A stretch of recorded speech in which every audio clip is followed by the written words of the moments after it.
All right, right into the opening plenary, folks. In our keynote address this morning, cracking Canada's productivity challenge, catalyzing private investment in the blue economy. Our speaker, none other than the chair of the 2024 Steering Committee, Dr. Fred Olayele. Dr. Olayele is a seasoned global economist, public policy leader, and senior strategic advisor to public sector and corporate executives. His expertise covers trade policy, innovation, FDI, urban policy, political economy, and inclusive development. With a diverse career spanning academia, government, finance, and international development, he has consulted widely and advised several public, private, and development institutions globally. Dr. Olayele has held academic positions and taught graduate and undergraduate courses across 4 Canadian universities. He most recently served as chief economist and senior vice president with the New York City Economic Development Corporation, where he oversaw a wide range of economic research and policy initiatives. Prior to that, he advised the Canadian provincial governments in BC and Saskatchewan across the FDI, economic development, and energy policy domains. He holds a PhD in economics from Lancaster University in the UK, an MA in economics from the University of Victoria in BC, and he serves on various boards and supports many social causes. Ladies and gentlemen, Dr. Fred Olayele. Dr. Fred. Thanks again, Mali, for the very kind introduction. That was quite generous. My keynote is really is a story, a story about Canada, a story about the blue economy, and a story about productivity. We are really hoping that the lessons garnered here will be useful across ocean-based economies. And as I was putting my thoughts together, I was thinking about a theme that could really resonate with all of the partners and participants here. And it didn't take me long to conclude that I will frame my discussion in the context of a global challenge and a global opportunity. Global challenges require global solutions. Unlocking global opportunities often means that you have to prioritize markets where you have the best product market fit. You have to decide where your technology or expertise is most valuable and impactful. And that is why it is very exciting that we are having conversations like this very one across Canada and globally, so that all stakeholders can develop a common appreciation of the enormous scale and urgency of the pressures, as well as the immense opportunities. Folks, the future of the blue economy is not simply a matter for ocean-based economies. It is for the entire human race. And I hope that the next slide can give us some context. So the blue economy has been touted as the next big thing, the next great economic frontier. In fact, the global blue economy is expected to grow faster than the overall global economy in the coming decades.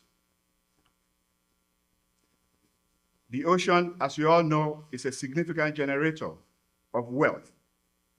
But let me be clear, this is not just about generating profits. The oceans should also be about achieving environmentally responsible outcomes and socially acceptable practices. And of course, commercially profitable ventures. All that to say we can generate decent returns on investment and still ensure that the health of our oceans is not in any way compromised. Indeed, we can preserve marine biodiversity all at the same time. And on a lighter note, I know many buzzwords will be used in the next couple days here. And buzzwords can be more annoying than helpful sometimes. So I hope you don't get overwhelmed by these words as we get started. To name just a few, you're going to be hearing words and catchy phrases, like innovation, sustainability, the blue economy, productivity, and the list goes on. And talking about productivity, I know that has become a very hot topic in recent times in Canada. And for fellow Canadians here, I'm sure many of you have seen the various trending headlines in recent months on this. And for our friends visiting from other parts of the world, we know you are reading these headlines too. And yes, it is a very serious issue, and we are not pretending at all.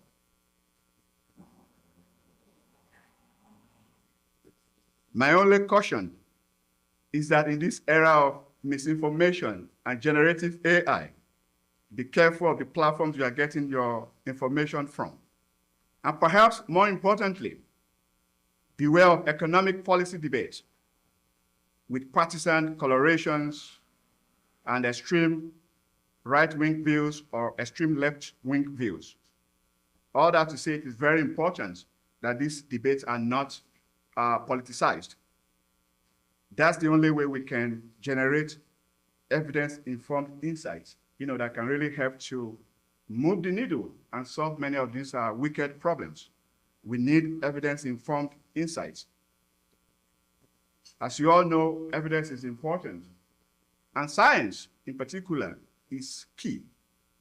And I'm not pretending as though economics is a hard science like physics, even though economists like to use their elegant models and sophisticated mathematics to convince skeptics. The structural decline in Canadian productivity over the past few decades constitutes one of the most pressing economic challenges facing this country. Compared to the United States and other peers in the OECD, we see that productivity performance is not impressive, to put it mildly. And I know several high-level speeches have been given in the last couple months, the most recent one being the talk by the senior deputy governor of the Bank of Canada. So I'm not going to focus too much on these nuances here today. But for context, let's look at some more slides, to help us appreciate the magnitude and implications of the analysis here. If you look at this slide, it shows Canadian performance, compared to its peers. That's the previous slide. But the current one is really telling you what's happening if you compare Canada with peers in the OECD. Yeah, look at countries like France, Germany, or even the European Union as a bloc. We are really below average. And it is very obvious that the wage gains that we have seen in recent times, there's really nothing about productivity that is reflected in the wage gains that we're recording. So there has to be a way really to free up the millions of hours currently locked inside the economy. Doing so can help to unlock additional billions of dollars in economic activity. And on this next slide, you see how declining productivity is weighing negatively on the standard of living. I mean, if you look at the real GDP per capita line, when you control for the pandemic slump, that you see there, it remained largely flat for the period under review. And that's not the end of the story, sadly. Canada could sit below the OECD average by 2060. That's 34 years from now. And some of you are probably wondering, what's responsible for this in the first instance? How did you get here? Well, this can be attributed to a number of factors. And in reality, it's pretty difficult to agree on the specific causes and the precise remedies. But nonetheless, in the Canadian case, we can point to some root causes. There are many of those. I'm not going to bore you with the details, but a weak culture of innovation and limited investment in intellectual property. Those are two key things that are holding us back. Sluggish business investment growth, regulatory and policy uncertainty, and a host of other factors that will be unpacked by the various panels in the next couple days. So enough said on productivity. Let's move on to a few other issues. And clearly, the productivity issues that we are talking about, there's really no way you can make full sense of the issues without linking it back to private investment. So it shouldn't come as a surprise that much of our discussions and analysis and brainstorming in the next few days will really focus on private investment. How can we really crack that code? And I couldn't be more excited, with the quality of our speakers that we have. And if you look at this slide, you can see that private investment in Canada started its free fall after the oil price shocks in 2014. And just to be clear, this isn't just about the energy market.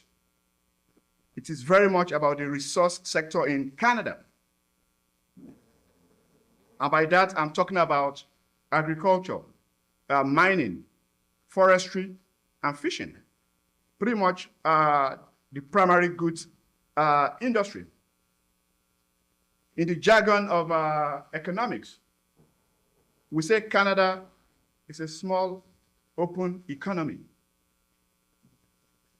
And when you are a small, open economy, the opportunities are limitless. And at the same time, you are constrained in the choices that you can make, especially when you are the closest neighbor to the largest economy in the world. And so this means we rely significantly on international trade to drive economic growth and competitiveness. Canada has the second largest landmass in the world and the longest coastline anywhere in the world, with unparalleled trading advantages conferred by the Pacific Ocean and the Atlantic Ocean, and the immense potential for the Arctic coast to help capture additional trading opportunities, and investments in deep water ports and marine infrastructure, not to mention the vast mineral resources and the deposits and what this means for the ongoing scramble for critical minerals and the green energy transition, a global scramble at that. But somehow, the reality is not at par with this potential.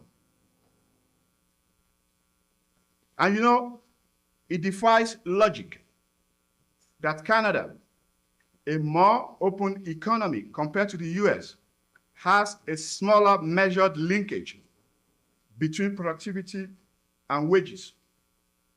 That's not ideal. And don't tell me about geography or remoteness or population density or climate. When you enjoy the most comprehensive trading relationship with the largest economy in the world, you've got to find a way to make that count. I really do think that we can do better. The innovation economy is here, and value creation has moved beyond production. It is now largely about the ownership of ideas.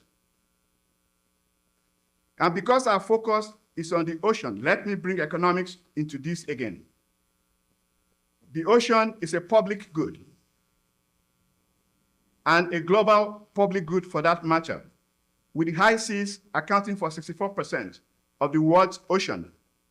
The importance of the ocean in combating climate change and its impact cannot be overemphasized.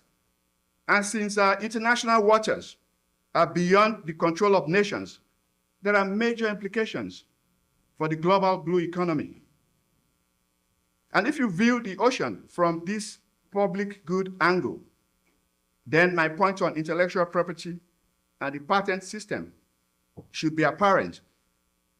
It all boils down to the incentives available for innovation, knowledge production, ownership, technology transfer, commercialization, and all of that.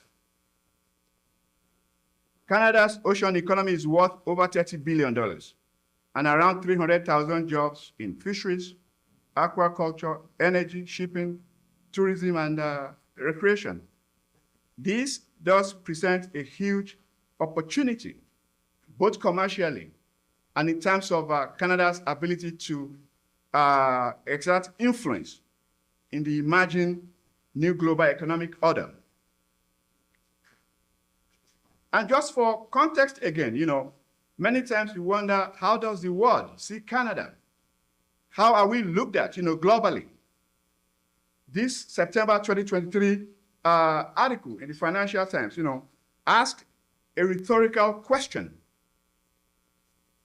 Why isn't Canada an economic giant? And when you read through the piece, it all boils down to how and why Canada underperforms on the global stage relative to its potential, some of which I already alluded to here.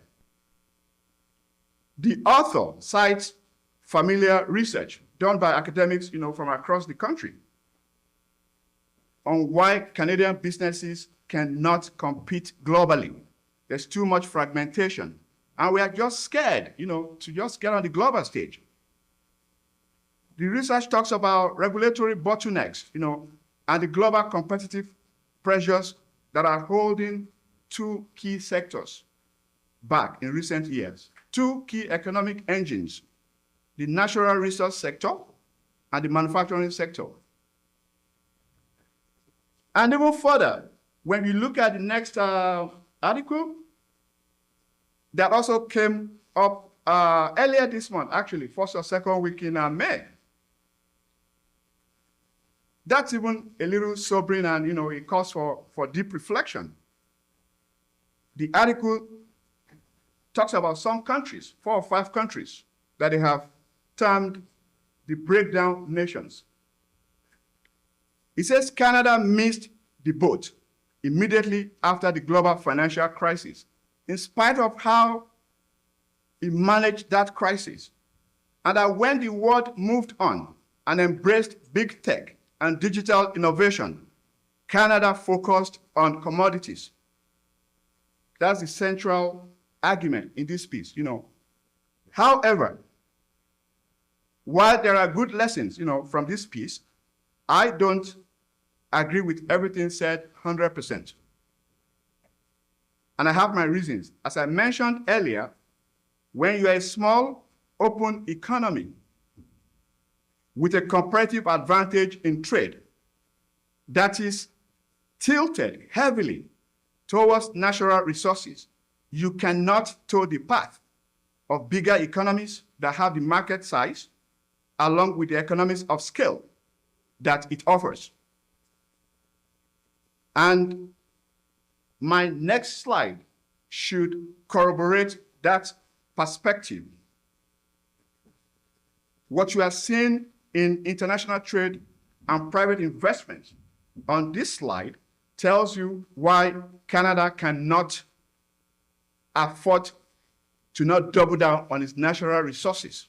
I know there are many viewpoints, and as I said earlier on, I am an economist, and I try to filter out politics so that we can really look at the numbers and decide, where do we go from here?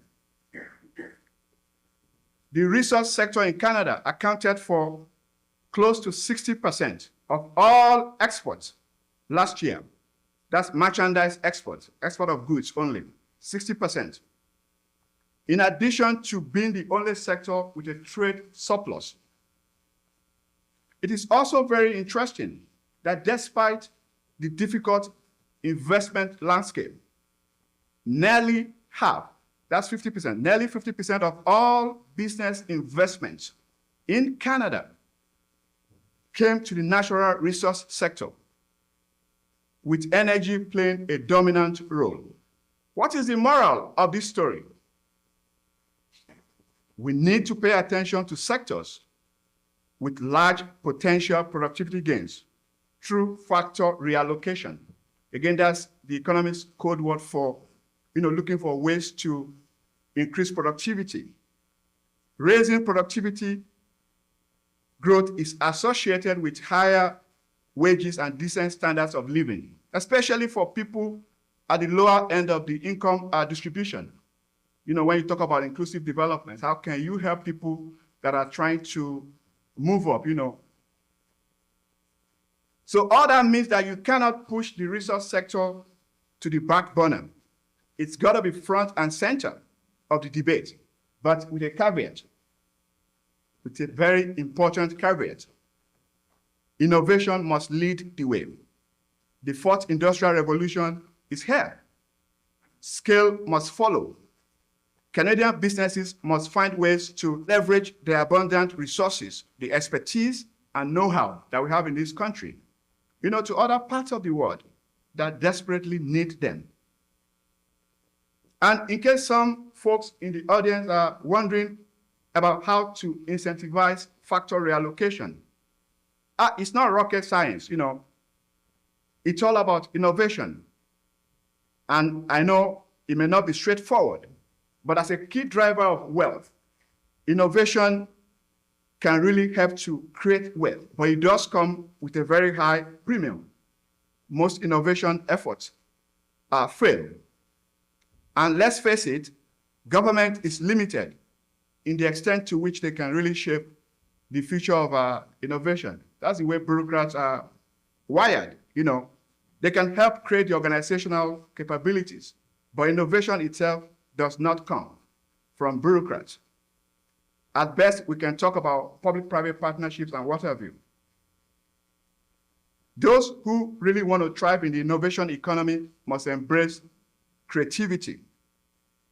And yes, let me also say that production is very important. And we do produce goods and services in Canada, whether that be manufactured goods or knowledge or other services. And we also do process and add value to these primary commodities. Think agriculture, forestry, fisheries, mining, and all of that. But unfortunately, production is no longer enough.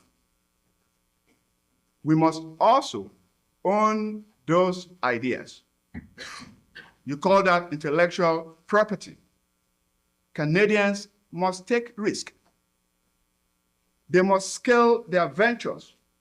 Let that resonate, here in Canada, as well as for the other countries that are represented in this audience.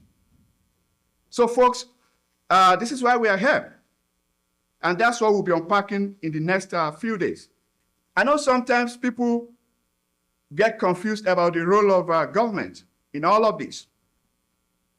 And it is very easy to demonize government, or chastise them, I think that's unfair, But the point is that while government subsidies and the use of industrial policy, to steer ocean-based economies have their place, they can never be a substitute for sustainable financial investment. The private sector must be in the driver's seat. Look at what the Inflation Reduction Act is doing in the US. It's a major industrial policy instrument that has redefined global trade and investment. And there are many important lessons from the IRA in the US. There are many important lessons for Canada. Apart from the fiscal war chest of the United States, the asymmetric nature of the Canada-US relationship means that Canada will need to tolerate every twitch and grunt. You can only compete with a giant like the US for new investment when you double down on sectors where you have a comparative advantage. In my humble opinion, I don't think we have realized that in Canada. The US is our strongest partner. We enjoy a robust relationship, but you cannot compete in certain areas. A very good example is in the Arctic region, where global powers are scrambling for control, in order to secure both economic opportunities and the ability to influence the new international order. And given the rapid pace of digitization in the global economy, ocean technology-driven sectors provide sustainable growth opportunities. And there are many ways to do that. We need to pursue blue innovation and commercial opportunities in high-growth emerging markets. For example, the Indo-Pacific and Latin America. We have some of our colleagues from Indonesia and other parts of that region here. These conversations must be prioritized. And as you know, of course, the government of Canada's trade policy is also very, very serious about the Indo-Pacific. And talking about international development, I also do think we need to re-strategize and leverage aid and development dollars, to increase Canada's share of the global blue pie. This means taking a second look at global supply chains and optimizing values across the world. And some of the panels in the next few days, again, will unpack some of these details. So as I bring this to a close, I would like to emphasize again that innovation is a key driver of economic change, since new ideas, experimentations, and technological disruptions are needed for economic change. Canada needs more domestic champions that can compete on the global stage. Underinvestment in ideas has no place in innovation paradigms. Canada cannot afford to continue losing its innovation edge by failing to foster a culture of risk-taking and creativity. And for that to happen, moving from production to ownership of ideas is very, very important. Developing the entrepreneurial ecosystem because of its potential to drive innovation at scale is what this means. I hope the discussions today and tomorrow unpack these issues to help generate the granularity, that is so needed to help us move the needle on this very important issue. So thank you very much for listening, and I hope you enjoy the rest of the conversations today and tomorrow. Thank you very much.